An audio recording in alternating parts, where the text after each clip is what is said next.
Everyone. This is the last session of the summer, and today what I want to do is to grab all of what we have learned during these sessions and apply it to SETI signal processing so that we can understand better within GNU Radio how SETI, typical SETI signal processing works. And first, I'm going to cover how to simulate Doppler drifting narrowband signals in GNU Radio. So most of you will be familiar with the usual SETI search using either Turbo SETI or Bliss. There we are trying to search for CW carriers, so that's for tones which are narrowband, but they are supposed to be drifting in frequency because of the Earth rotation, or the transmitter itself might be on the surface of a planet which is rotating. It might be on orbit on a planet. So because of the relative movement between the transmitter and the receiver, it's usually going to drift in Doppler. So that is the kinds of signals we are trying to detect in SETI mostly. Then the next thing I will cover is polyphase filter banks, which is something that it's used in most, or perhaps I should say almost all radio telescopes to divide the spectrum into chunks. And I will explain why when we get to that section. But it's essentially both for calibration purposes, because it's easier to calibrate things separately per channel, and also for data processing purposes, because telescopes collect a lot of bandwidth and it's impossible to process all of that on a single machine. So the usual strategy is by splitting things in frequency, we can hand off frequency chunks to different machines and they can do all the processing independently and in parallel. So that's the thing. Then we will cover fine channelization. So that's the thing that we use to do fine frequency channels, which are a few hertz in resolution, that we need to detect these weak narrowband signals. And we will see that this fine channelization is essentially the same that we have been doing on many of the tutorials doing an FFT and integrating power. And I will also show how to generate signals with GNU Radio in a format that then can be understood by the usual SETI tools like ROSPEC, which is doing fine channelization on a GPU, Watutil, which is this waterfall plotting utility that all of you have used in the Allen Telescope Array, and Bliss, which is this SETI candidate search tool. So this is a relatively new tool. The older tool used to be Turbo SETI. I will not be covering that, but the usage is very similar to Bliss, and the input formats are the same. So you could substitute here Bliss by Turbo SETI with minor modifications of what we'll do. So let me get started. I need to go into here because I rebooted my computer. And then, so everything we will do today is in the SETI directory. And the first thing I want to show is this Doppler drift simulation. So I'm not going to build any flow graphs from scratch today because I have a few of them to go through, but I will go section by section as usual. So here the question is how to generate a signal which is drifting in frequency. We know how to generate a signal which has a constant frequency. We have done that plenty of times with the signal source.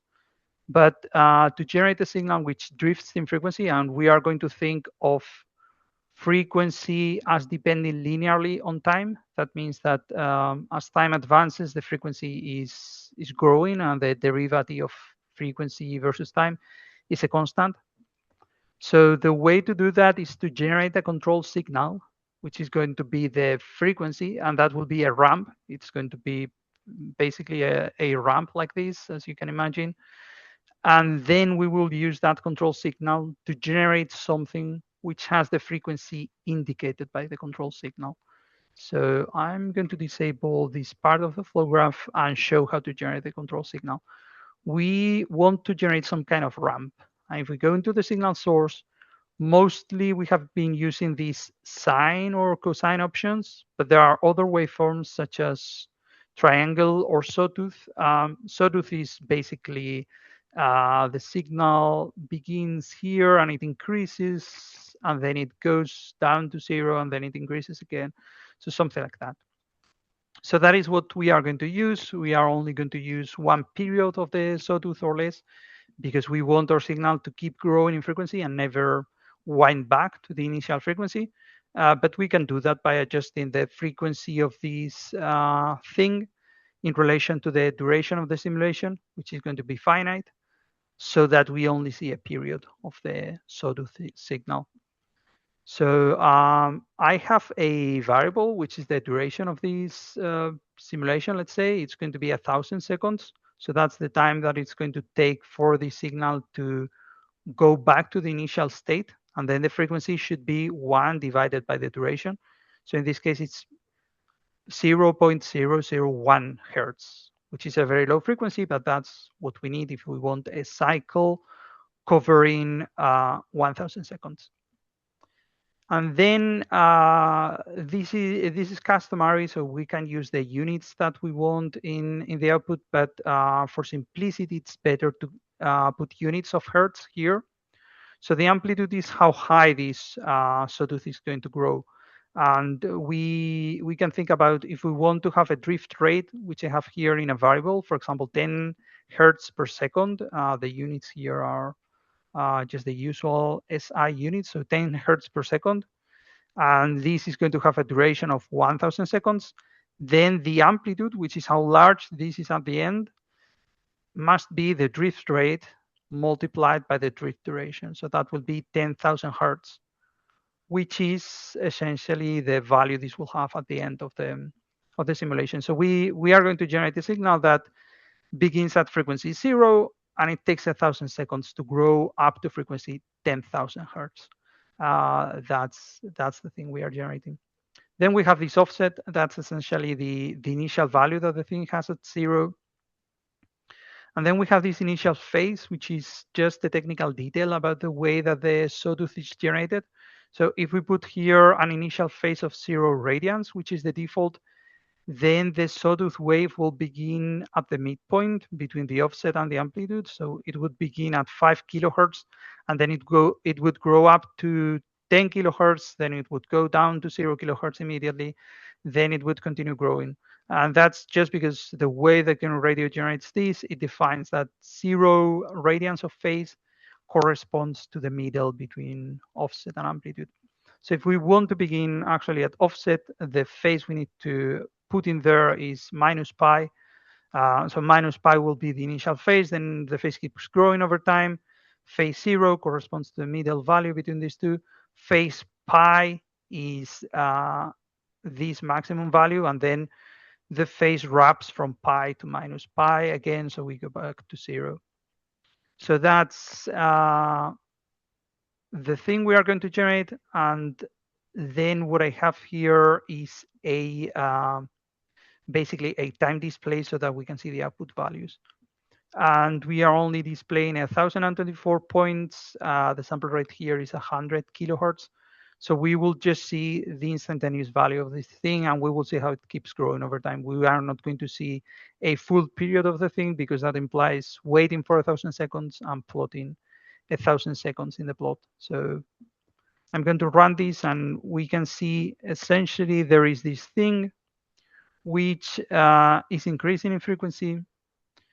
And let's see if I have any tricks here. Okay, the maximum frequency here is 1,000 hertz. I was thinking about why is it growing so fast. Well, it's supposed to go up to 10,000 hertz in 1,000 seconds. So in 100 seconds, it should go up to the top of the plot, which is just 1,000 hertz. So this is our control signal. This is what we expected. It's something that keeps growing in time and defines the frequency of the signal that we are going to generate. I guess no surprises at this point, but maybe any questions about the way to set this up?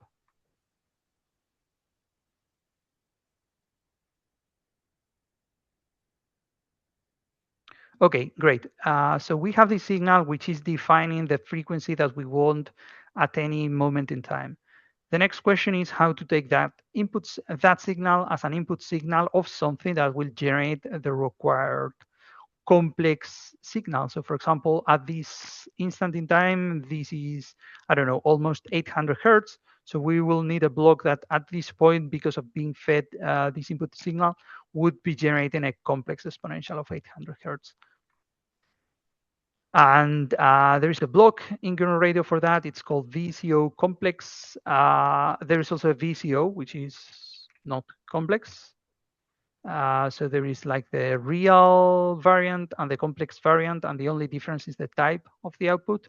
And you can imagine this is going to generate a real sinusoid. This is going to generate a complex exponential, which has the cosine in the real part, the sine in the imaginary part. And since most of the time we are working with complex signals, I want to generate here a complex signal. So why is this called VCO? That comes from electronics. So VCO means voltage controlled oscillator. And an oscillator is something that generates a periodic signal, oftentimes a sinusoid. It can also be a square wave or something like that, but oftentimes it's a sinusoid. So that's an oscillator in electronics. And then voltage control means that there is an input on the oscillator. So there is a way to send an electrical signal into that oscillator. And this input signal controls the frequency of the oscillator by means of the voltage of the control signal. So that's how it works in electronics. We could have this oscillator, this component, and if we put an input control signal of 1 volt, then the frequency is whatever. If we put 1.2 volts, it's somewhat higher. If we put 1.5 volts, it's somewhat higher, etc. And in such a way, by generating an appropriate waveform as the control voltage, we can end up with a signal on the output that follows the frequency defined by the control voltage. This is essentially frequency modulation. And last week we were seeing FM radio stations. So at least analog FM radio stations, when they are built completely with analog components, that's the way they are built. The voice signal mixed with the stereo signal and all those signals we were seeing last week are used as the control voltage of an oscillator. And that is what makes the oscillator move in frequency according to that control voltage. So we have the same in GNU Radio. It's just a digital simulation of that thing, or a digital equivalent, I should better say. I don't know if in the documentation there are like any pictures. No, there is just an example. The other important thing is what are the parameters on this VCO block. There's the sample rate, so no surprises here. Our sample rate, 100 kilohertz. Then there's the sensitivity. I will get to this in a second. And finally, there is the amplitude. Again, no surprises. So the amplitude is the amplitude of the output signal. We will have a signal with amplitude 1, for example, in this case. So what is the sensitivity? This again comes from the analog electronics world. On an electronic VCO, I have said there is a voltage which defines the frequency. So there needs to be a relation between frequency and voltage. There's a coefficient which is hertz divided by volts, and that's called the sensitivity. In the example I was putting, I was saying with 1 volt of control signal, the frequency is whatever. With 1.2 volts, the signal is somewhat higher. So the question is, what is that somewhat higher? How much do I increase the frequency by jumping from 1 volt to 1.2 volts? That is by making an increment of 0.2 volts. So that is the sensitivity. Sorry. It's the same thing in GNU Radio. However, because we don't have volts at the input, we just have numbers. The units are slightly different. And here it says the units are radians per second per volt. It actually says volts because everyone thinks in these electronic terms. So we need to think about the signal here as having units of volts, and then the output is in radians per second, not in hertz. So if we want in hertz, then we will need to put 2 pi here, because 2 pi, so 1 hertz, for example, is 2 pi radians per second. So this sensitivity of 2 pi radians per second per volt is the same as 1 hertz per volt, which is what we intended, because I was speaking in terms of here we have a frequency, we are going to go up to a frequency of 10,000 hertz, which is of course the value, like the raw value that goes in here. And then we will generate a signal of 10,000 hertz in here. So the sensitivity needs to be 1 hertz per volt. Just because we are keeping things simple, we could choose any other value and change here things accordingly. So let's enable this and see if this works. The plots I have enabled, this is the plot we saw before, which is the control signal, which is increasing. Then we have the time domain plot. We can see the I and the Q. So they are sinusoids. And if we pay attention closely, we can see they are being squeezed over time. That's because the frequency is increasing. We can maybe see that better in these two plots. So this is the waterfall plot, which shows frequency over time, and it's quite clear now that there is slant in the signal. So this is a Doppler drifting signal, or a frequency drifting signal, I should say. For example, now we are at 0.5 kilohertz.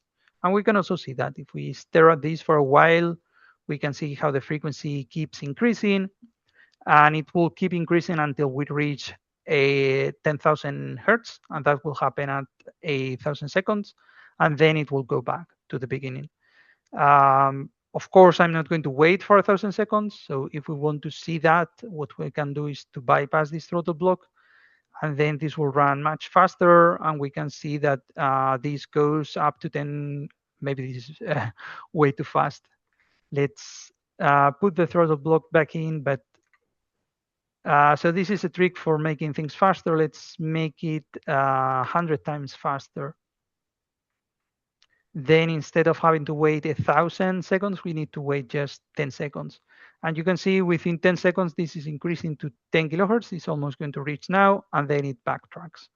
So the idea is, if we really want to generate a simulation of a Doppler drifting signal, we need to limit our simulation to 1,000 seconds in this case, but we could make it longer if we wanted by increasing this.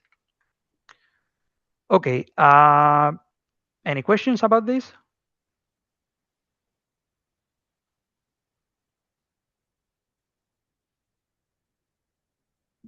Great. So this is pretty simple. Something else we might want to do is to save a recording of the signal, like the raw IQ data. And if we do that, for example, I can play this just for a short amount of time. We can use in Spectrum, I need to say what the sample rate is. How is this called? Doppler drift. So we can adjust the zoom and the FFT scale. And we can now see essentially the same thing again. You can see this wavy effect. That's because of the processing with FFTs. This is just FFT leakage and scalloping losses. They are the FFT effects that we covered in one of the tutorials a few weeks ago. So that's what we have as a signal that we have generated. And of course, this is the prototypical signal that something like Bliss or TurboSETI is trying to look for. And now we have seen that we can use GNU Radio to generate these signals. So we can either generate fully artificial data sets, putting signals like these into the data sets. And if we do that, we have complete control about signal characteristics. So for example, the signal to noise ratio. And we could do tests like, for this particular signal to noise ratio, how many of these signals is Bliss or TurboSETI able to detect. So that's one possible application of GNU Radio. We can also generate different drift rates, etc. So very good as a benchmarking tool.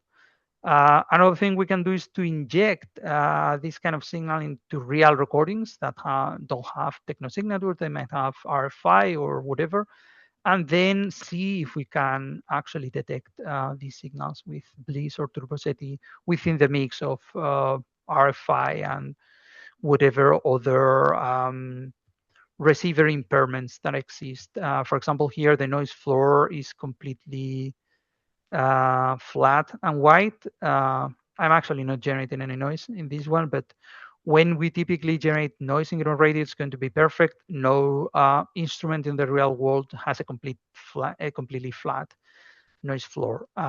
So that's another reason to mix these signals into existing recordings.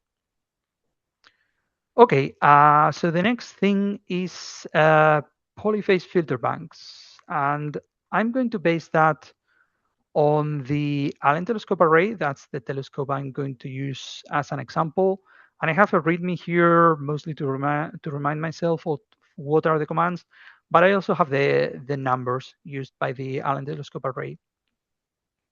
So you might remember of something we were told in the Allen telescope array, which is the fact that it has multiple tunings, and each of the tunings is about 700 megahertz of bandwidth. So the question now is, how are those 700 megahertz of bandwidth sampled and processed? And the way they are sampled is because there is this radio frequency conversion boards. That 700 megahertz chunk ends up at an intermediate frequency, and the center frequency is 512 megahertz.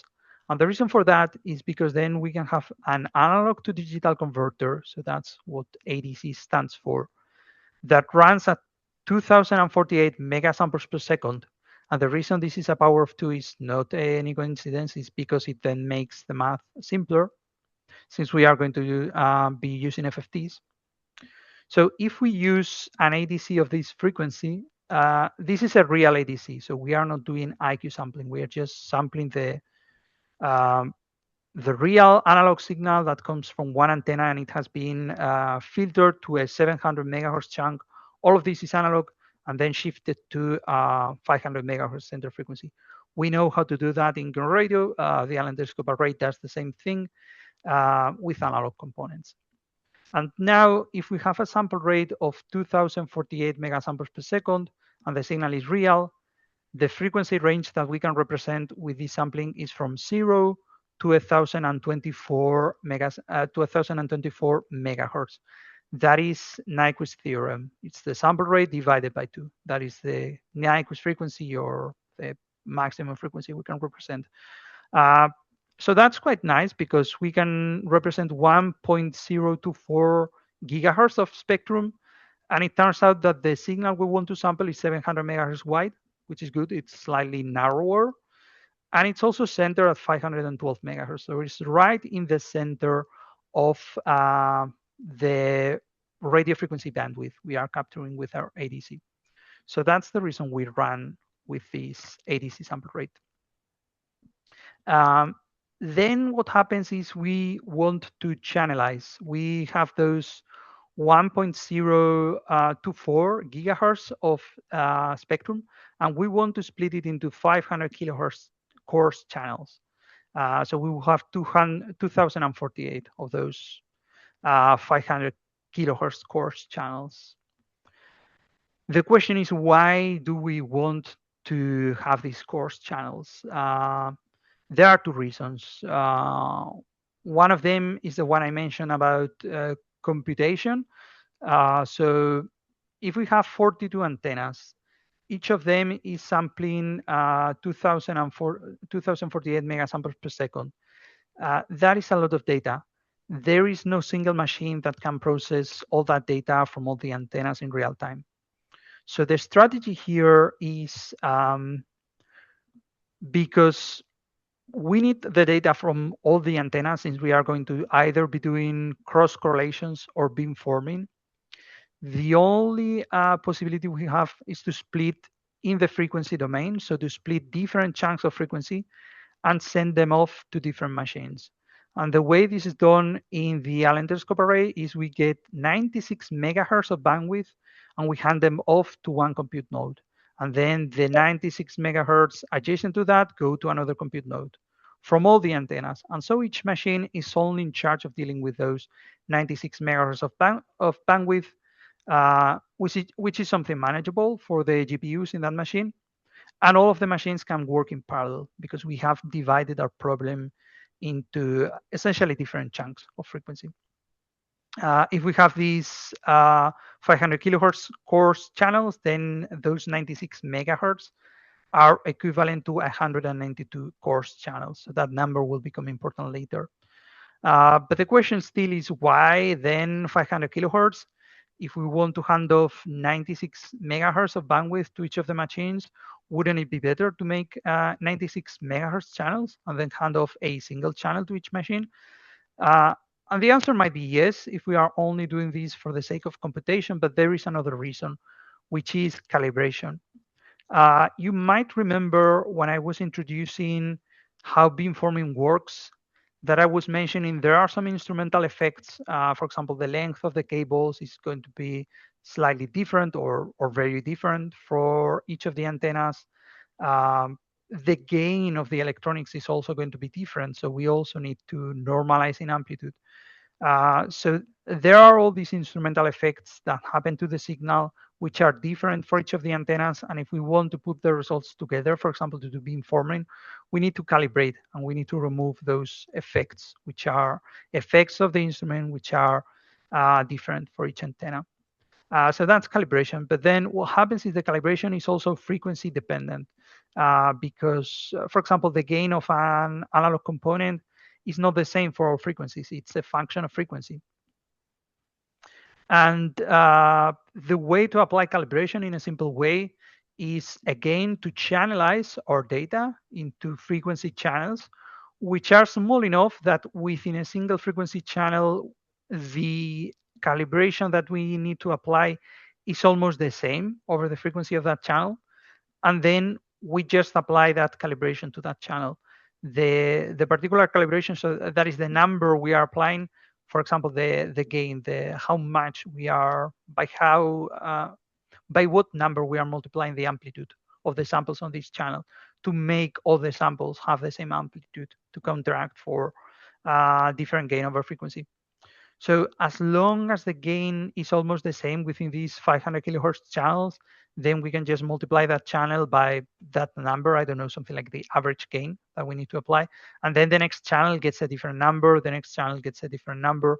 So that is how we apply calibration, by using channelization.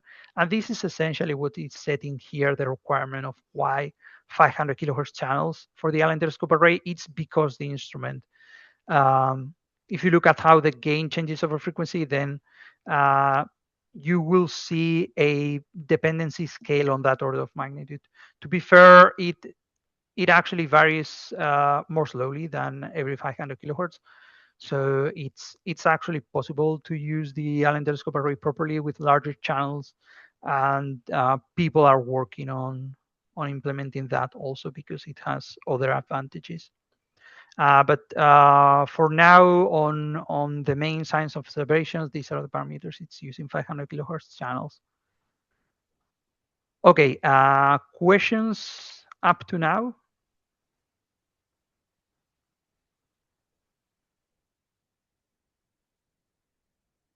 Great. So let's go with these numbers to GNU Radio. And then the question is, how do we do this in GNU Radio?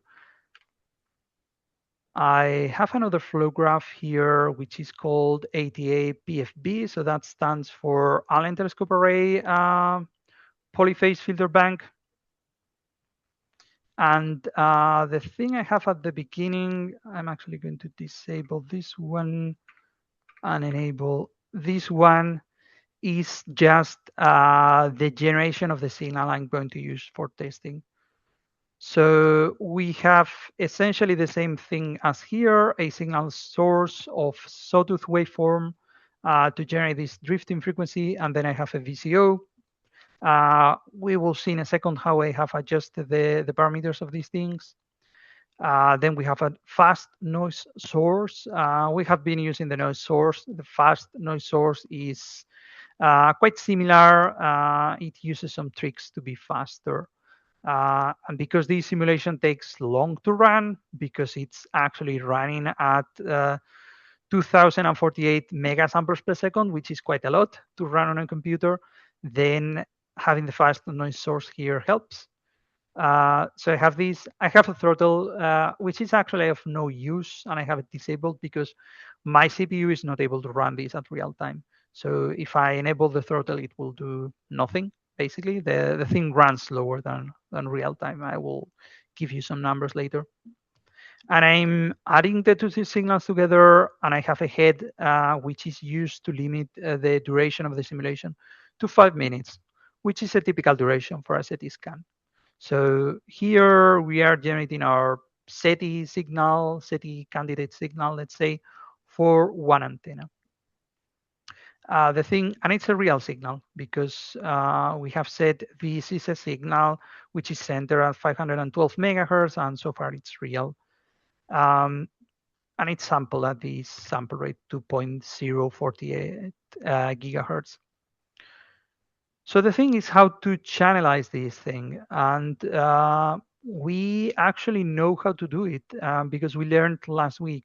We learned there's something which is called the frequency translating FIR filter, which can be used to choose a center frequency, for example, 512 megahertz. That would be the center frequency of the channel in the center. We know how to design some tabs so that they have 500 kilohertz of bandwidth. We know how to decimate, and in this case, because we will have channels which are this bandwidth, then by how much we need to decimate is essentially the division between this and this. So it's 4096.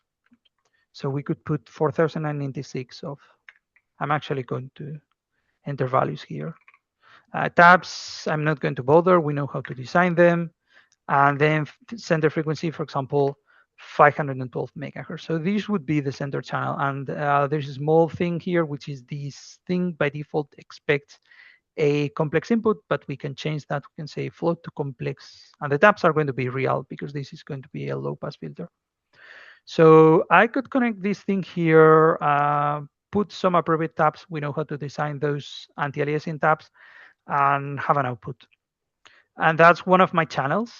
Then I need to do the remaining 2047 channels because there are going to be, sorry, let me recap on the numbers. So the decimation actually needs to be 4096 because that's the input sample rate, which is 2048 real sample rate. And the output sample rate is 500 kilosamples per second IQ sample rate. So the decimation is the division of these two, 4096. However, how many channels do we have? We only have 1024 megahertz of spectrum because we are doing real sampling here. So the number of channels is 2048. So yeah, that's what I wanted to make clear. And then I have shown you how to do one of the channels. We could do the same for the remaining 2047 channels. So for example, just to show you that this doesn't scale properly, I could put this here, and then the tabs would be the same, and then the center frequency would be this thing plus 500 kilohertz. So that would be the next channel. And then the previous channel would be minus 500 kilohertz, and so on and so forth. We can put the 2048 channels together. In theory, we can have all those blocks. However, this is not a great strategy, not only because it's crazy to have a flow graph with so many blocks. At this point, we would really go into Python and make a for loop, but also because this is not computationally efficient, because we have all of these filters. They are operating in parallel. They are operating independently. And as a matter of fact, they are repeating calculations. So there is a way to do the same. And by the same, I mean mathematically, we arrive at the same result if we do everything with arbitrary precision. Of course, if we work with floating point numbers, the result will not be exactly the same because it depends on the order of the summations and things like that. But besides floating point errors, mathematically, the result is the same. There is a better way to do this with fewer calculations. And that is what the polyphase filter bank is. Before explaining more in detail how a polyphase filter bank looks like, any questions so far?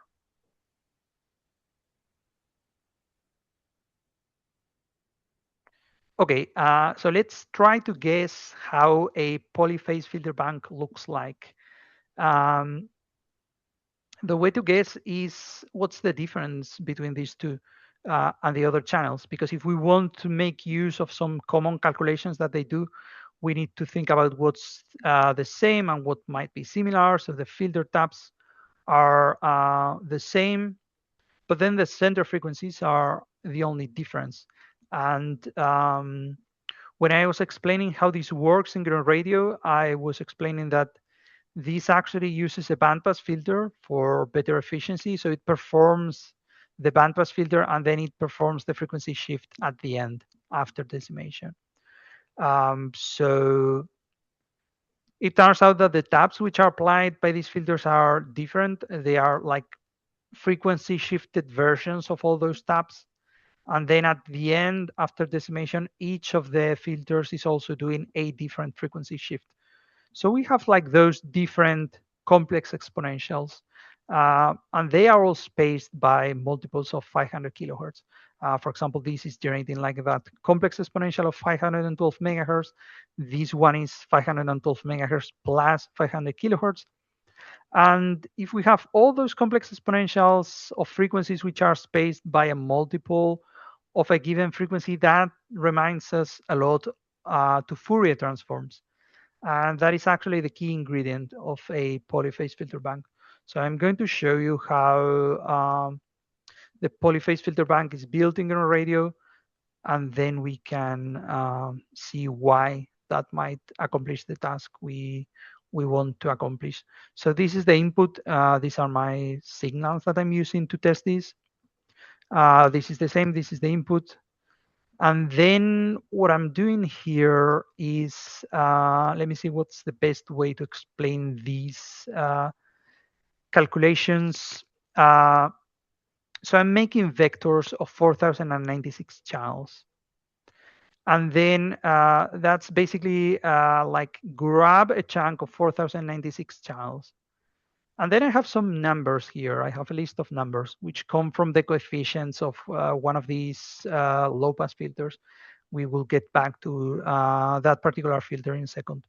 So I have some numbers, 4096 numbers. I'm multiplying each of my 4096 numbers from the input by each of those numbers. So that's point-wise multiplication of two vectors of 4096 elements. That is how I'm using this operation.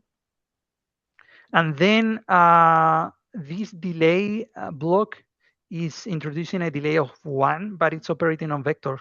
So this is actually taking the previous chunk of 4096 elements, and it's multiplying it point-wise by some other numbers. And then a previous chunk, so delay 2, it's multiplying it by other numbers. Delay 3, so the previous block, multiplying it by other numbers, and we could keep going depending on how complex our polyphase filter bank is going to be. And finally, we add everything together. So we add the 4 vectors or the 4 blocks together. So let's think about what happens here. The operation I'm actually doing is, let's think for a second about the first element in each of the blocks. So the first element is going to be multiplied by the first number here, that minus 3 point something.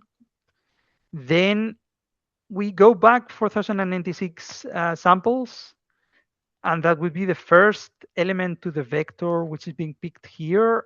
That's multiplied by another number. So the first number in that vector. We go back by another 4096 numbers. We multiply it by another one, go back another 4096, multiply by another number, and then we sum the four numbers together. Uh, so that's essentially what we are doing here.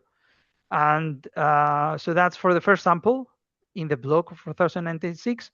For the next sample, we do pretty much the same. The only thing is we are using different numbers because that would be the second element of these vectors of coefficients. So this looks pretty much like an FIR filter. It's basically um, multiplying samples by coefficients and adding them together.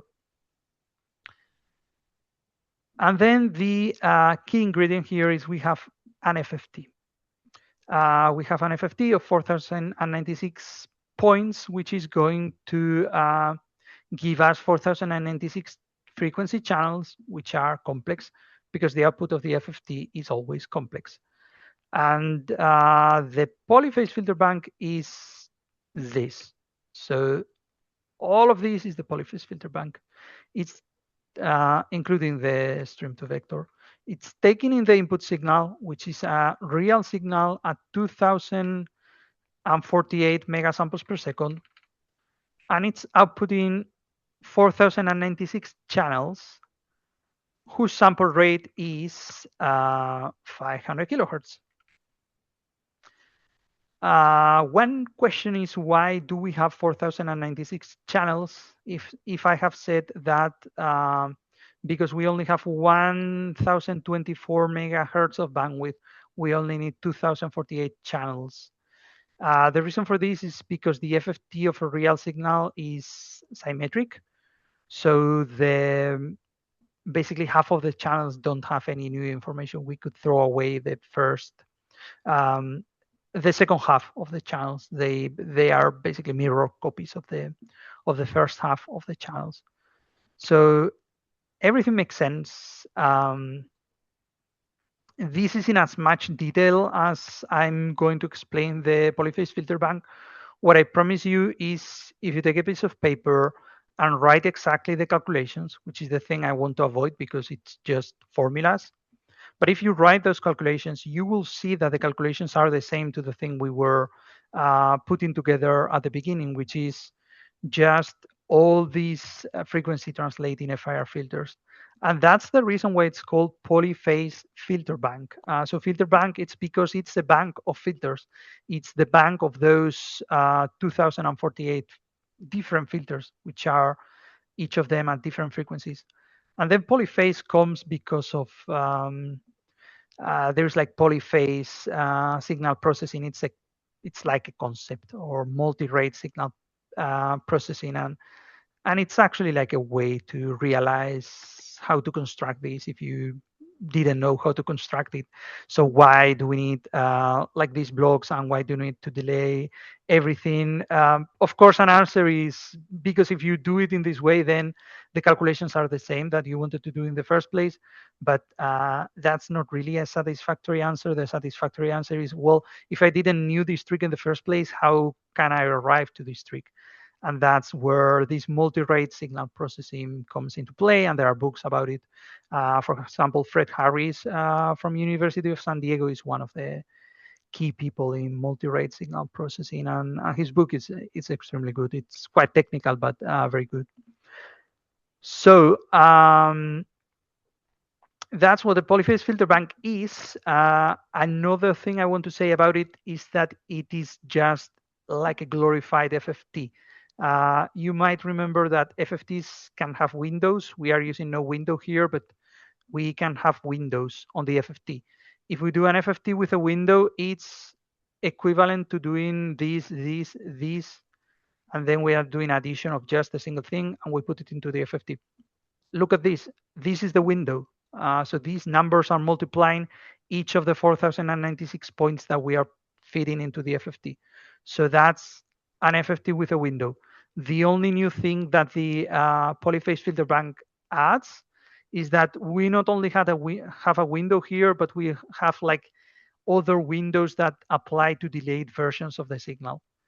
That's another way of understanding what a polyphase filter bank is.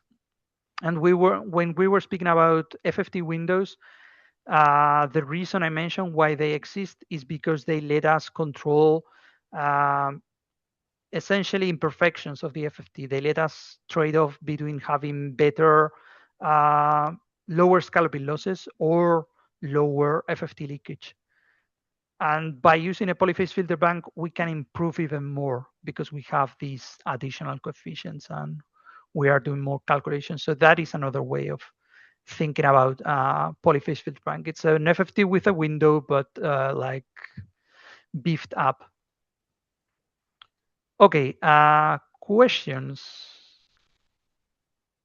So for folks that have used filter bank files or HDF5 files that have come from radio telescopes, they may have noticed that the channel numbers, as they increase, the frequencies are going down.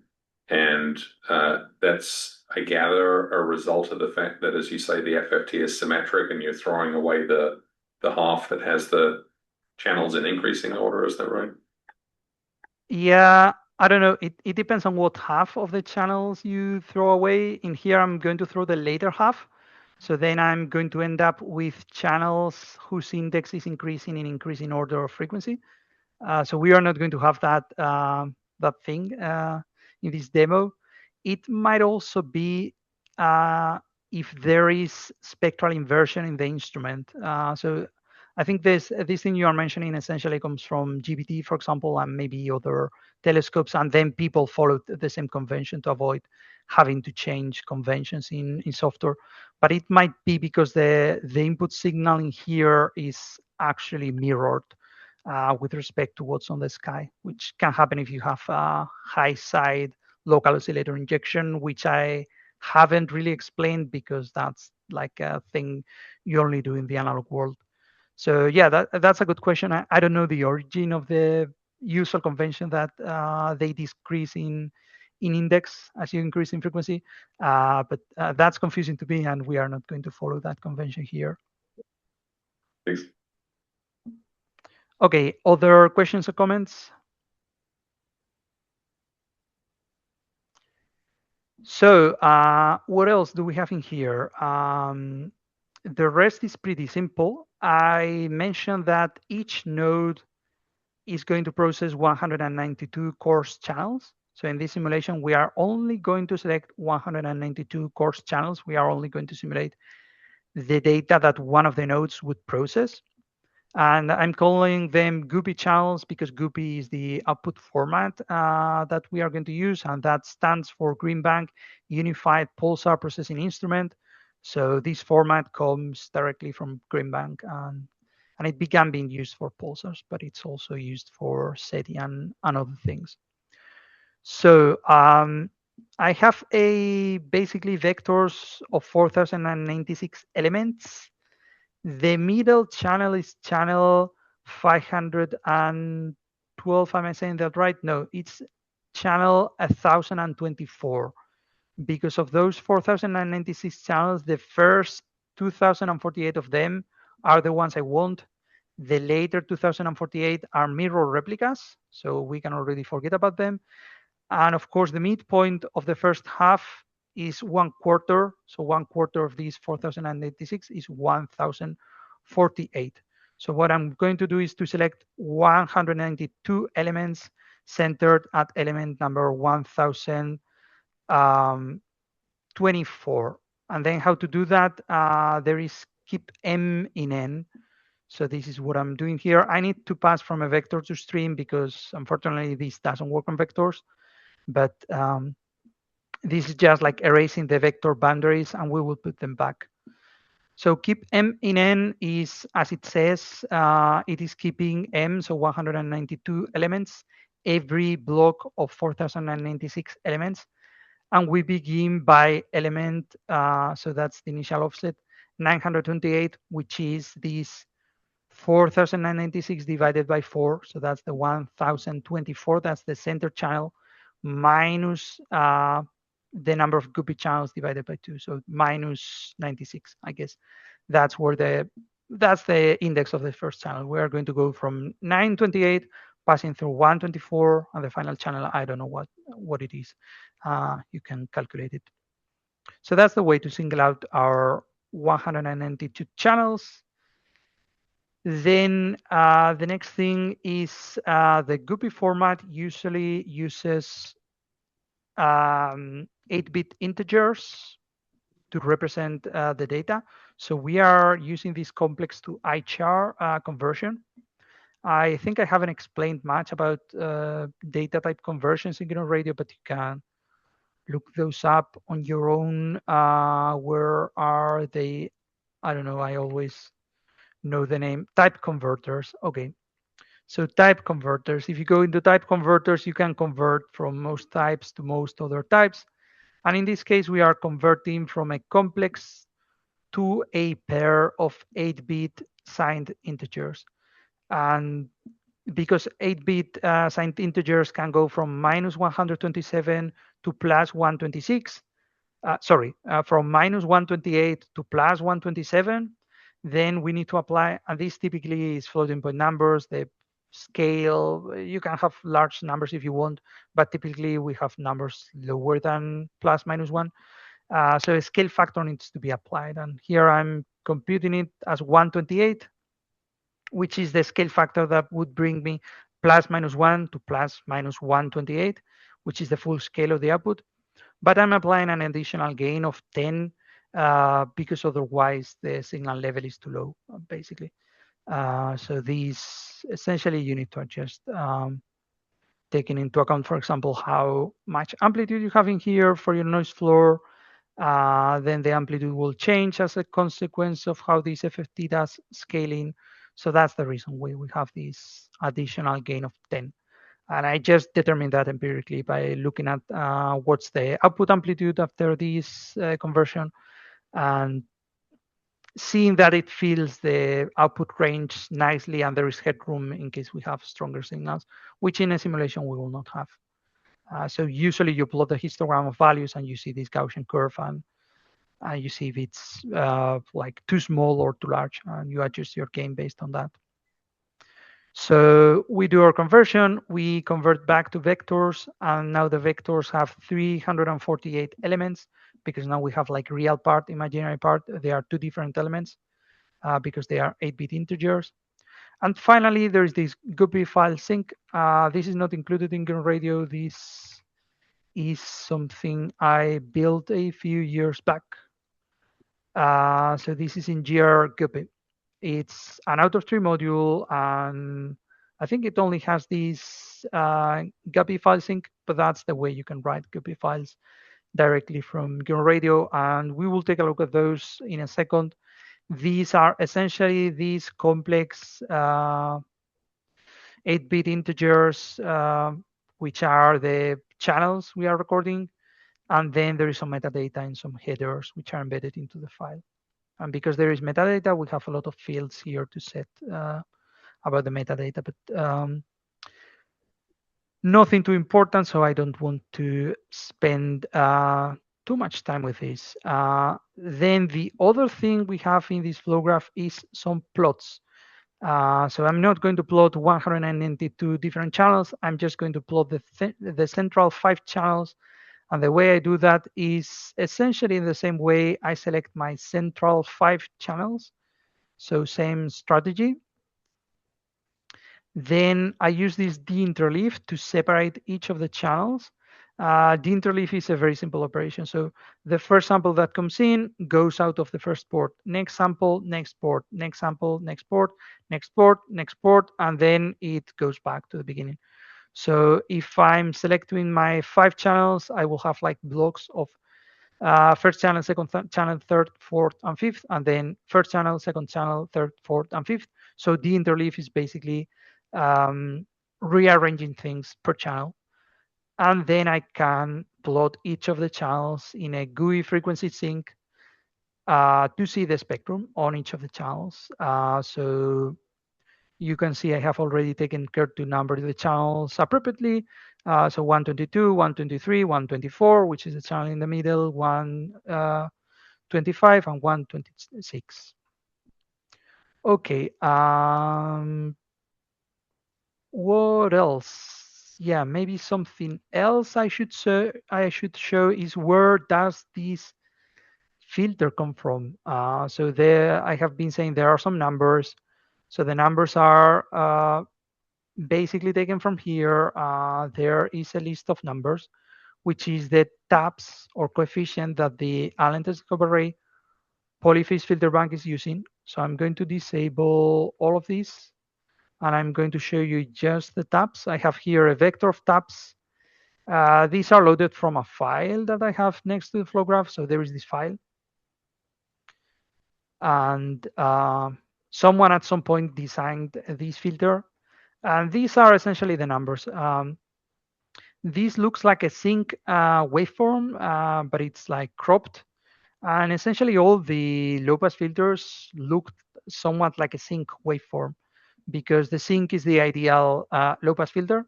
The only issue with it is that it's infinite in duration, so we need to crop it to a finite duration, and we also need to modify it slightly to improve the frequency characteristics, because by cropping the sync, we lose some performance. So this is the filter of the Allen telescope array. It only has 4 taps per channel. That's how we call this thing. That's extremely few, so the performance of the polyphase filter bank of the ATA is not great. Other better polyphase filter banks use 6 channels, 6 taps per channel, sorry, or 8 taps per channel. That's much more decent.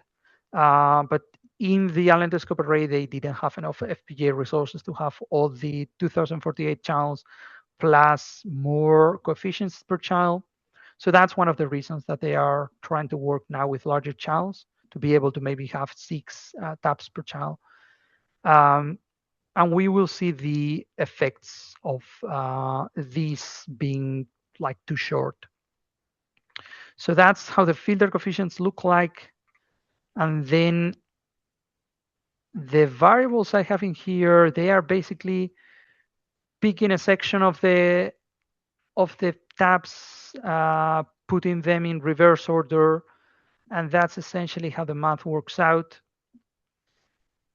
A comment I want to make regarding polyphase filter banks is that they are famous for being difficult to understand. People think they are difficult to understand, and I don't really agree with that. It basically boils down to what I have explained today. So I don't think they are actually difficult. The only thing with them is that when you are implementing the polyphase filter bank, it's quite easy to make mistakes in the order of the coefficients. So for example, you might forget that these need to be uh, reversed in order, or you might put a 3 here or something like that. It's quite easy to make those mistakes, but it's also quite easy to detect and fix those mistakes. So that's the only thing that I wouldn't say difficult. It's like error prone, but the rest I don't think it's difficult. So if you ever need to work with polyphase filter banks or need to understand them in more depth, don't be afraid of them, because I don't think they are really complicated. So, okay, I think I have this in a situation where I can run. I should maybe explain, well, I can run and then explain how I have configured this waveform. So as I'm running this, and then the question is why I'm not getting any output. Oh, maybe this was disabled before, and that matters. Yeah. So I have configured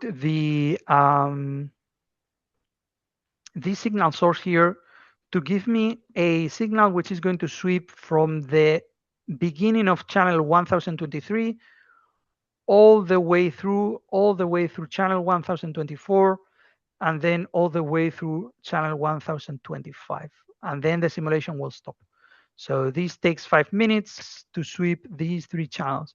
Why do I want to do that? You might be noticing already. The signal is supposed to be here, but we are also seeing it in channel 1022. So this is aliasing. This is one of the effects of the filters being quite short. We have quite a bit of aliasing at the edges of the spectrum. And maybe some of you noticed that already in the Allen telescope array when we were doing the Mars observation. There was one of the signals from one of the orbiters which was quite strong. It could be seen on one of the channels like here, and in the next channel it was also present there, weaker. So that's aliasing that happens because of the polyphase filter bank. And also the other thing I want to show here is that if I put an average, we will be able to see this better. This is not flat at all. So between the midpoint, that's at minus 80 dBs, and then the edges, that's at minus 84. There are like 4 dBs of non-flatness. That is quite a lot. We will also see that. We will also speak about how Bliss can actually handle this. Okay, so that's the polyphase filter bank. You can see how slowly this runs. This is because my machine is not able to keep up with this simulation in real time. So it's going to take more than 5 minutes to run. I don't need it to run fully because I have the output files and it's saved. Any questions? And then we can stop for a break. Let's continue. So you can see during the 5-minute break, the signal has moved from here to here. So you can see that how slow this is compared to real time. In my computer, it was supposed to go all the way across these 3 channels in 5 minutes. And in 5 minutes of real time that have passed, it has only done 30% of a channel. And we can see that the alias has moved, has decreased in amplitude because now we are further away from the edge of the channel, but it's still visible. So watch out for that. Yeah, it's still visible right there. Not very large, but still visible. So these polyphase filter banks on the ATA, they are not so great. A couple other comments I should mention is here I'm just simulating what would happen for one of the antennas of the Allen telescope array. I'm not going to simulate 20 different antennas or 42. You have seen how slow this runs already with just one antenna on my machine. The way that this would relate to having multiple antennas is typically with all the antennas, we would have the data here for each of the antennas, and then that would be the input to the beamformer. So the beamformer would be running on each of the compute nodes. Each compute node would be handling 192 quartz channels and doing the beamforming on those 192 channels. So it would be receiving 192 channels from each of the antennas. So all 20 whatever operational antennas, eventually all 42 operational antennas, making this beamformer combination and spitting out a single set of 192 channels. And if we have requested to record the beamformer output in GUPI format, that's what we would record here. So there would be like a beamformer step in here with inputs from all the antennas. Maybe also another comment in case someone's interested in how this is actually distributed in hardware. So all of these, basically from the ADC, from the analog to digital converter, which is sampling the analog signals, including the polyphase filter bank and splitting the data in blocks of 192 channels and sending each of them to different machines, is implemented in FPGAs. Each of the FPGAs, for convenience reasons, handles 8 antennas. And the reason for that is because the FPGAs have 16 ADCs, and each antenna actually has 2 polarizations. So I haven't spoken about polarization here, but each antenna actually has the 2 polarizations, and whatever you do on one polarization, you do the same in parallel on the other polarization, and the same with the beamformer. So the beamformer would be acting on both polarizations, and it would be spitting out a GUPI which has the 2 polarizations. That's something that we can change here. So it says number of polarizations, 1 or 2. And here, for simplicity, I'm doing only 1 polarization, but most telescopes have 2 polarizations. So we have all of that in FPGAs, 8 antennas per FPGA, but that's just a matter of convenience. The processing is completely separate for each of the antennas. And then the data from all the antennas, but just 192 channels, arrives into a server machine, which has GPUs. And that's where beamforming or correlation happens in the GPUs of those machines. So that's how processing is distributed on the Allen telescope array. And other telescopes are similar in as far as they do all these real-time FFTs on FPGAs, which are good for real-time processing, which is simple, quote unquote, marks. And then the data is distributed to multiple GPUs, which are better for more complex processing, but you need to decrease the rate by doing this chunking over frequency. Okay, so what's in our Guppy file? Let's take a look at that. The most I can show you is a hex dump. I think there is also raw util, which makes a plot, but I'm not going to experiment with that at the moment. So I'm only going to show you the binary contents of this thing.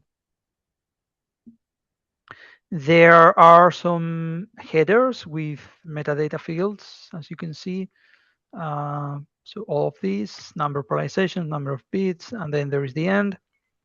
And then we have numbers. So these are 8-bit signed integers. So the first number is 1 plus 0j, so plus 0 on the imaginary part. The next one is, well, I don't know how to read negative numbers in hexadecimal, but this is a negative number, other negative number. This D is 14, so I guess 14 on the real part. B is 11, so plus 11j. And this is the first channel in the block, the second channel in the block, third channel, and so on and so forth, until you have one sample from the 192 channels, and then you have the second sample from all the 192 channels. And this is because I only have 1 polarization here. If I had 2 polarizations, they would be interleaved also. I don't remember in which order specifically. So that's the format. Then what else do I have in here? You might have noticed that I have 2 sets of signal sources. So this is the one I was showing that basically sweeps 3 channels in 5 minutes. And I'm only using that to demonstrate the characteristics of the filters. So basically to show how much aliasing they have. It will be clear when we plot the output with watutil. The second one is an actual techno-signature candidate with more realistic parameters. So I have what do I have here? I have a Doppler drift parameter of 1.5 hertz per second. I have a CN0 of 20 dB hertz. So that means the power of this tone is the same as the power of noise in 100 hertz, because 20 decibels is 100. So it's a rather weak tone. I want to have something which is weak, because detecting something which is strong is very easy.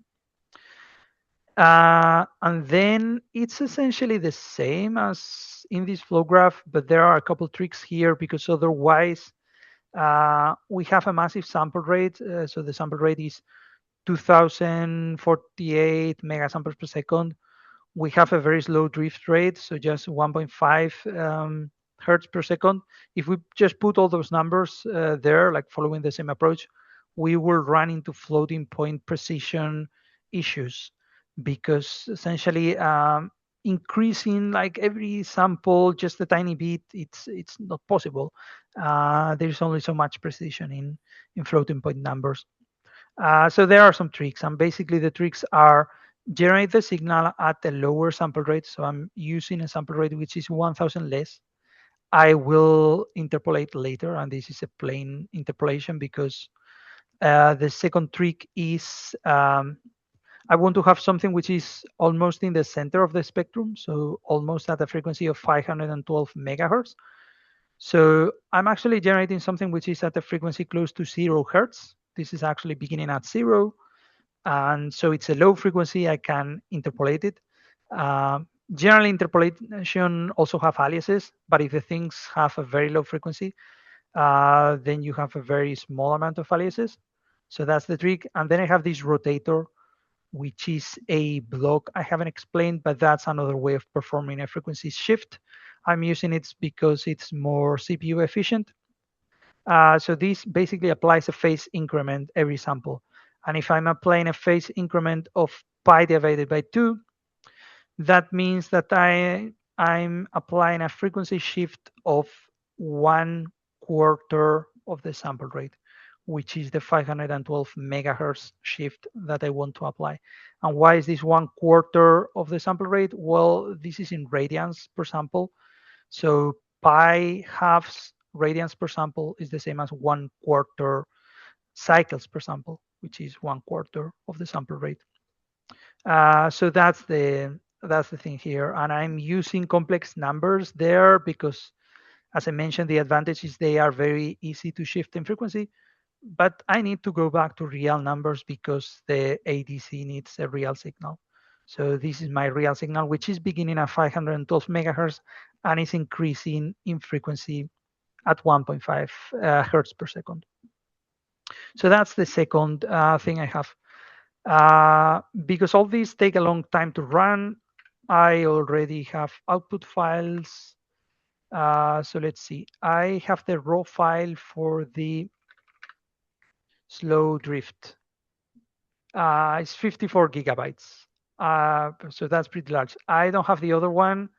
So that's the multiple channel drift, because that would be another 54 gigabytes, and I didn't have 54 more gigabytes free in my hard drive. So you will have to bear with me. The processing of this one to get to this one is the same as to get from the file I'm missing to get to this one. So that's enough for me to show you how it's done. So the next step is to apply ROSPEC, which is the thing that is doing the fine channelization, and then we can look at the output in watutil. Before doing that, any questions?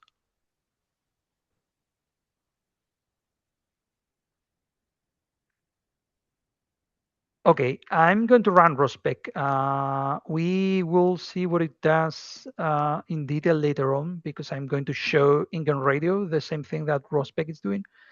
For now, I'm just going to copy and paste the command. It's very simple. J means HTF5 output format, which is what everyone uses these days. And then F is the number of fine channels per coarse channel. And this is where we also need to take the real parameter from the ATA. So the ATA uses an FFT size of 2 to the power 18, which gives this size. That means that the 500 kilohertz is divided into 2 to the power 18 frequency channels, and then we end up with a frequency resolution, I have a typo here, of about 1.9 hertz, which is a typical resolution for a fine channelization for SETI searches. If you have worked with Greenbank data products, you might have seen that there is the fine res data products. There is the mid res data products, which use a lower FFT size to have a coarser frequency resolution, but then they have a finer time resolution. So the other thing is the time resolution, and that is set by both the FFT size and the number of integrations. Here we are doing 32 integrations.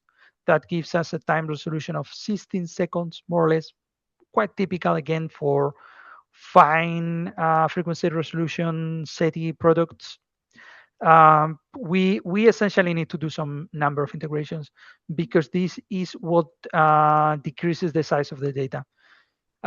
Essentially, the size of this data, which is 54 gigabytes, will be cut down by 32. Not exactly, because this data is 8-bit complex numbers, so 16-bit per sample, and then the output might be floating point. So we also have to keep in mind that there might be a data type size difference between the input and the output.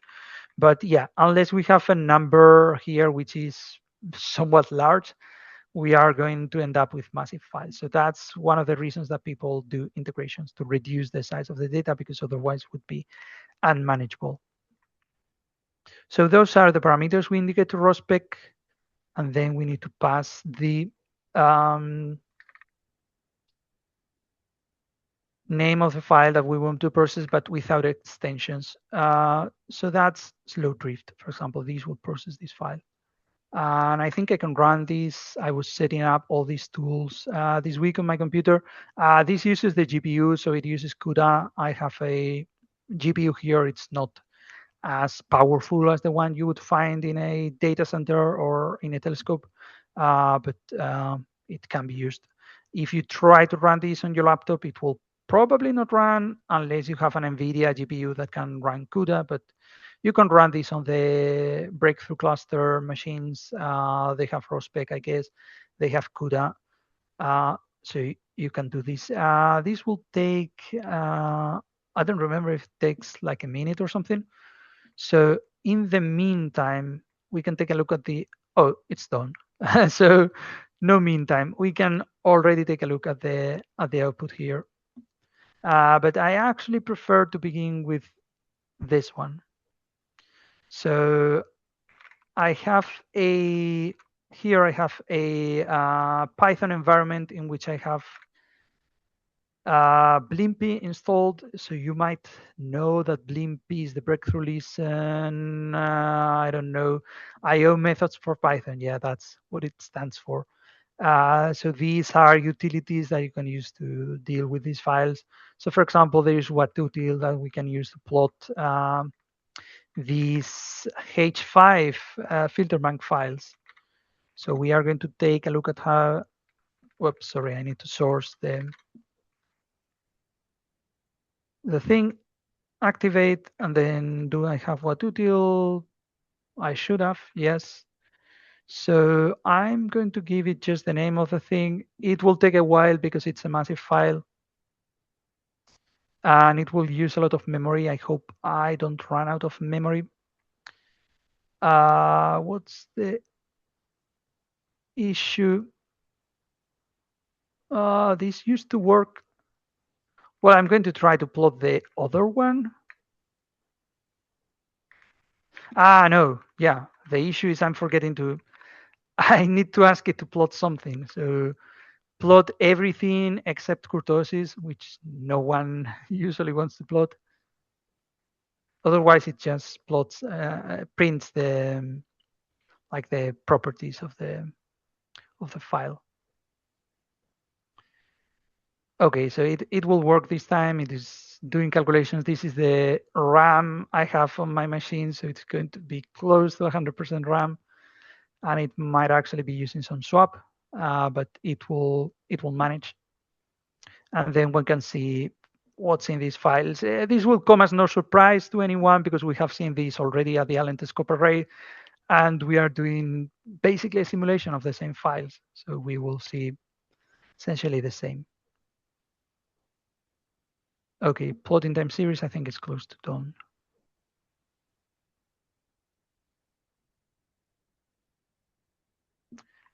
There we go.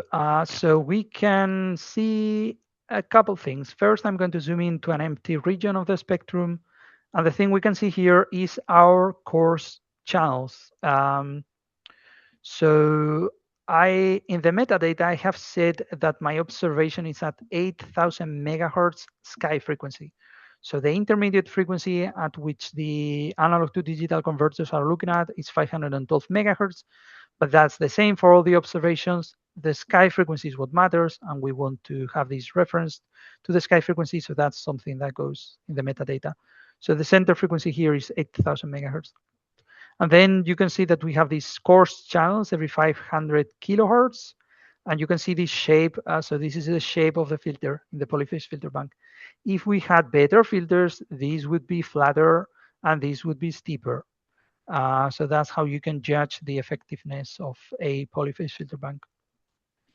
Then I can go back and I can zoom in to this central channels.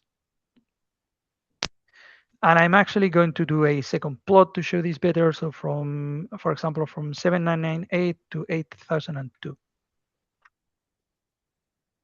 So this is 7998, 8002. That is how you select the frequency range with Watutil, and this will be much faster. So you can see this is the signal that has begun here, and then it's drifting, and it goes like so. And you can see all the aliases. So that is about where we stopped them running in real time during the break. But if we were to continue for, I don't know, half an hour, we would have the complete simulation, and then we could see like how every time that the signal is close to the edge of a channel, we get aliasing on the adjacent channels. So that's another of the imperfections of polyphase filter banks. But this happens because no filter is perfect, as I was emphasizing last week. This also gives us a clue of what's in here, and I'm actually going to zoom in. So you can see this thing actually consists of many fine frequency channels. They are better seen here. So every 1.9 hertz, we have a fine frequency channel. And then we have time steps, which are 16 seconds. And because the simulation was about 300 seconds, then we have 17 time steps. So with a signal which is drifting so fast, it is basically heavily smeared. These are hundreds or, I don't know, thousands probably of channels on the first time step, and then many other channels. So this is a signal which is drifting too fast for the usual SETI tools. A more typical signal is the other data set I have. Questions so far? I guess for people that are plotting real data from the telescopes, they'll also have noticed in the middle of these coarse channels, there's typically a DC spike. Could you talk about that a little bit? Yep. So a DC spike on any kind of IQ data means that the average of the samples is not zero. And there are many ways of ending up with a signal whose average is not zero. For example, all sorts of rounding will cause a DC spike. And I'm even surprised I don't have a DC spike because from experience, one needs to be extremely careful to avoid it. Maybe there's actual proper rounding in this thing, but remember, I'm converting from floating point to integers. So if this is done without much care for rounding, for example, if you take the floor of the numbers, then you will end up with a DC spike because you are introducing a bias of essentially -1/2 to the signal. So that's one of the ways of ending with a DC spike. When you do calculations with fixed point arithmetic, so not with floating point numbers, but with fewer bits and fixed point, it is very common to essentially not to be able to avoid having some small amount of DC spike. There are tricks to reduce it, but some amount is difficult to avoid sometimes. So that's the kind of DC spike that can happen in processing. There's also a DC spike because of the analog world, the ADCs themselves. So for example, anytime we have a mixer, an analog mixer, there is going to be something in the middle. For example, you can see that with the RTL-SDR dongle. You might have noticed that there is a DC spike in the middle. And then the reason for that is essentially two reasons. One of them is the mixer, which is bringing your RF signal. So for example, that broadcast FM, which is in VHF, down to baseband for it to be sampled. That is leaking some local oscillator, which ends up as a bias, which introduces this DC spike. And then another contributor is the ADC itself might have a bias. So in here, in something like the Allen Telescope Array or Greenbank, which samples data in the same way, we can also have a bias in the ADC that ends up at 0 hertz here we do not care about 0 hertz because our signal is centered at 512 hertz, 512 megahertz. But for example, in these RFSoC FPGAs, which are used in the Allendoscope array, we can also end up with a DC bias at 512 megahertz. And the reason for that is because of how the ADCs are implemented. This is such a fast sample rate that it's very difficult to build ADCs that operate at this sample rate natively. So the way they do it is they have sub ADCs, which are interleaved in time, and each of them works at a lower sample rate. And if they have slight gain differences, then we end up with a small DC spike at 1/4 of the sample rate. So that's also a real thing. But having a DC spike on each and every of the polyphase filter bank channels is a problem with the digital signal processing, because the analog world doesn't understand anything about the fact that we are channelizing. And it can be because of any rounding effects. For example, if FFTs are done on an FPGA, they will not be using such a high precision for the complex exponentials which are used in the calculations, for example. So those are the kinds of issues that appear to cause these DC spikes. Yeah, that's a great question. Other questions?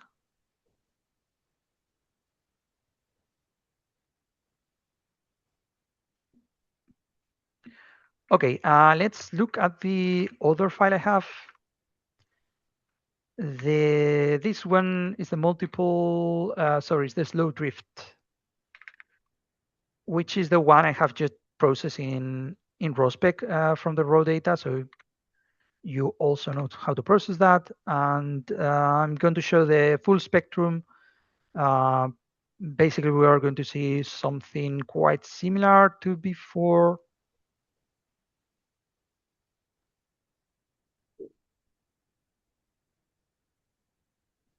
The thing we are expecting is basically a SETI signal, which is drifting slowly in the middle of the recording.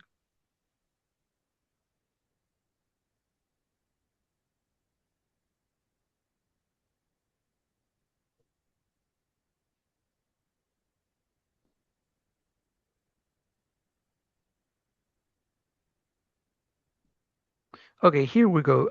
So I don't know if it comes up clearly on screen share, but you can see this channel is actually slightly larger than the other ones. That's the only clue we have at the moment. You can see the same. You can see the shape of the channels. You can see there is a tiny bump in here. So let's do a narrower frequency range to plot this better so that you can see this is actually centered at 8 gigahertz. So let's do something like begin at 799.999 and at 8,000.003. I have been testing these values beforehand. There is no way I'm actually able to figure this out so fast otherwise.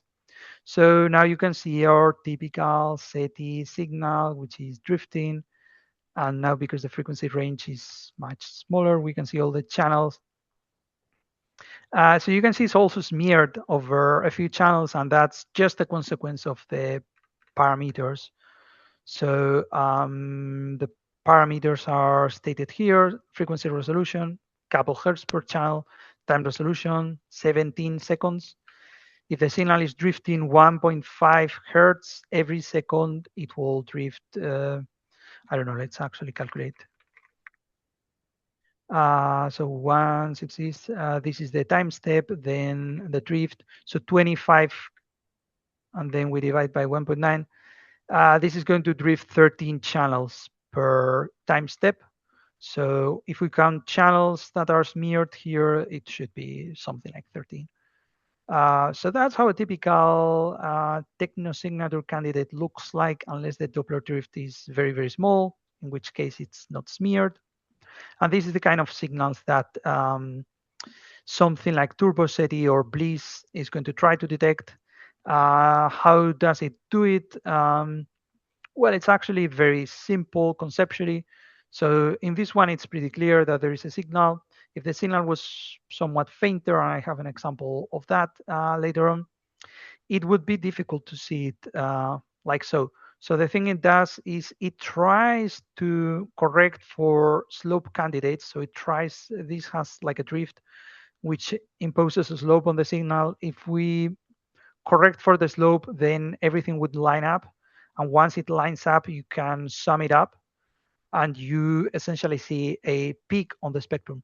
Another way of thinking about this is look at the spectrum. Because the signal is drifting, all the power of the signal has been smeared over this frequency range, and now the noise floor is not so different from the signal. If we undo this frequency shift, then everything will be accumulated on a single channel, or maybe a bunch of channels because of smearing, and then we will have everything concentrated there, and it will be easier to detect the signal, or it will be easier to detect weaker signals. So basically, that's what something like Bliss and TurboSETI do. There are computational tricks, again, to not repeat unnecessary calculations, but I'm not going to get into those details. Okay, so we have this thing. Then maybe the next comment is, what is ROSPEC actually doing? Well, it's something very simple. It's taking each of the coarse channels, so each of the 192 coarse channels that are in this file, it's processing each of them independently. Each of these channels is a stream of IQ data at 500 kilosamples per second. It's computing the spectrum with this particular time and frequency resolution. And then it's obtaining those fine channels for each of the coarse channels, and it's putting everything together onto the output H5 file. So that's what ROSPEC is doing, and we know how to do that in GNU Radio. So I have another example, spectrogram simulation. This is called a filter bank file in radio astronomy, because you can think about the FFT and the fine channels as another finer filter bank. But in other domains, this is called spectrogram because it's spectrum over time. So we already know how to do this. I'm just showing this to you because I will use it in a second, and so that you can see that nothing here is new. This is again a simulation of a SETI signal using the same principles as before. Also, the drift rate is 1.5. The CN0 here is 11. So that's a pretty weak signal. I have chosen a signal which is as weak as Bliss can detect, basically. We have the noise floor, and then this is simulating a single coarse channel, by the way, so quite important. And then we have the FFT, so 262144 point FFT. Then we have complex to magnitude, integrate by 32. That's the other parameter in ROSPEC. And then we are saving the data to a file. So that's the thing that ROSPEC is doing, except for this, which is simulating an input signal. But if you begin with this, so all of these in the right is what ROSPEC is doing for each of the channels, for each of the 192 coarse channels. And then it's putting all the results together. Oftentimes to do tests, for example, how good is Bliss at detecting something, we don't need to simulate 96 megahertz of spectrum divided in 192 coarse channels and everything. We can just simulate a single coarse channel. So that's the goal of this thing. This is a much lighter weight simulation, as you can imagine. And I'm actually going to show that in a second. So we can run this. This actually has no GUI. And it takes a couple seconds to generate, where is the duration here? 300 seconds of data. So you can see a single channel in this way takes just a few seconds to generate the 5 minutes worth of data. So that's the advantage of using a single channel. Now we have this raw file, and what I have is a script to convert it to a HDF5 filter bank file. And I'm just showing it so that you can see that it's basically very simple. We read the raw data from the file, we use H5Py, and we are basically putting the data into the data and then assigning some metadata that all the SETI tools need to understand what's in the file. So there is nothing more to this conversion. I have exactly the way to call this here.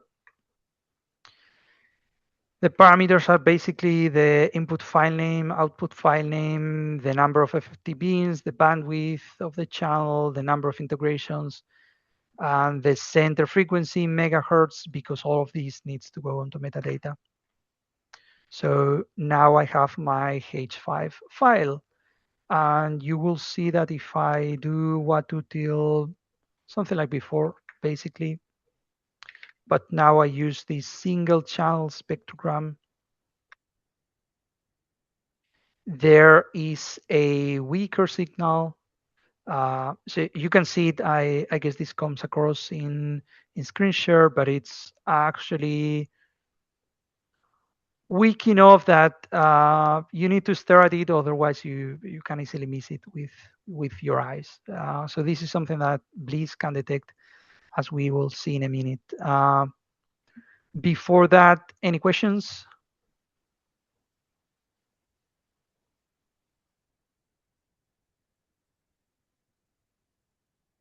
Okay, so Bliss. Let's move on to Bliss. Bliss is the new SETI tool to find narrowband Doppler drifting signals in filter bank files. I guess I wasn't even reading the description, but that's what it says here. The previous common tool was TurboSETI. So I have built this on my machine. I fixed a couple bugs along the way, and now I have this working on my machine, so I can show you how it works. If you are more familiar with TurboSETI, or if you have TurboSETI where you are running data processing, you can run something like this in TurboSETI. From memory, it will be slower. The command line arguments are different, but it might be less sensitive, but that's about it. So, for example, let's try to find hits on the well, on this one. Let me copy and paste this, change a couple of single things. Let's actually list what's in here, and then let me explain this. So I need to change file names. I'm going to run it on the actual simulation of the Allen telescope array. So this slow drift. So basically, we have two ways of running Bliss. I'm going to run with default parameters for the most of it. But by default, Bliss runs on a single course channel. So we need to specify by default, Bliss runs on a single course channel. So if we want to run on multiple course channels, we need to tell it here, run on the full set of 192 course channels. Then let me copy here slow drift, and then like this. So we are going to run three things in sequence from Bliss. The first is Bliss find hits, which is processing this filter bank file, all the course channels sequentially on the GPU. This can run either on the GPU or on the CPU, but it's painfully slow on the CPU. After this is finished, we will run Bliss hits to that to convert the output from Bliss, which is a Captain Proto file, to a text file that we can then print with the cat command. So that's what's going to happen. And because this will take like a minute, I'm going to begin running. And you can see it's basically searching on my GPU on each course channel drift rates from -5 Hertz per second to +5 Hertz per second. Using this step, the signal we have is 1.5 Hertz per second, so we expect to be able to see it. And I think I can leave this running and run another copy of Bliss. Hopefully, I have never tried. Let me try to run another copy of Bliss at the same time on, for example, on the other file. Let's see if this actually works. No, it doesn't because I don't have enough RAM. Oh, yeah, that was not a great idea. Let's see if I can kill these things. Oh. Let's see. Okay, these are aborted now. This one has aborted. So it wasn't a great idea because if I had a better GPU, then I would have enough memory for the two instances of Bliss. But with a single instance, I cannot run it. So I don't want to wait. Let's cheat our way. We are going to tell it to just go to the single course channel where the signal is. I have the command here. So rather than saying process 192 course channels, we tell it process only course channel number 96, which is the central one. And in this way, it will be faster and we don't need to wait. So you can see it's fast. We have also converted the output, and this is the text output. So it's this kind of table. In this case, there's only one hit because I have only injected one signal. The drift rate is, the detected drift rate is 1.28 something. We know it's 1.5. That's okay. It's accurate enough. Signal to noise ratio 94. I never know what the units of these are or how this is computed. And then basically the frequency. So for example, this is the starting frequency. It starts pretty much at 8,000 hertz and it ends at 8,000 point something because it's drifting. So that's what running Bliss on this file looks like. And maybe what I want to show is something that is hard for Bliss. So in this single channel spectrogram, we had a signal of 11 dB CN0. Let's see if it actually finds it. Yes, and for some reason, it's actually more accurate here on the 1.5. But it's reporting that the SNR is 40, so that's lower than 94 here. Maybe another comment worth mentioning. So in this case, in which I'm simulating the ATA polyphase filter bank, the channels are not flat. Bliss has a feature to flatten out the channels, so to apply a known frequency response of the telescope and flatten out those channels. I'm not using that feature at the moment, but we could use it if we wanted to because we have all the information to prepare that PFB response for Bliss. And in here, of course, I'm not simulating the shape of the PFB because I'm simulating one single channel with an ideal PFB. So that's with 11. I'm going to change this to 10. And I think it will no longer find it. So, but let's rerun everything that needs to be rerun. I need to run the ground radio flow graph. I also need to run the, I have it here, so the conversion to HDF5. And then I can run this again. And you can see that this time it hasn't found the signal. And we could look at it with Watutil. I think I have it there. So it is weak, but we can still see it with our own eyes. So lesson learned, there are some signals that still a person can see and Bliss cannot. So I think that's hopeful because that means that if we improve Bliss, then it can be at least as good as a person. There's no reason why an automated tool shouldn't be capable of detecting signals that a person can see.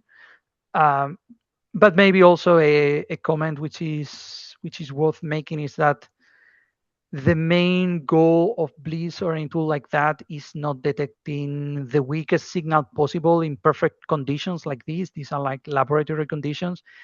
It's to perform in a reasonable way in real conditions in which we have RFI and the noise floor is not flat and many other potential issues. So all those things are more important than whether in this very specific lab setting, Bliss is able to detect something at 11 dB, CN0 or 10 or who really cares about it. But you can see there is a simple way to benchmark Bliss using ground radio, at least in these very simple conditions. So, okay, that's what I had for today.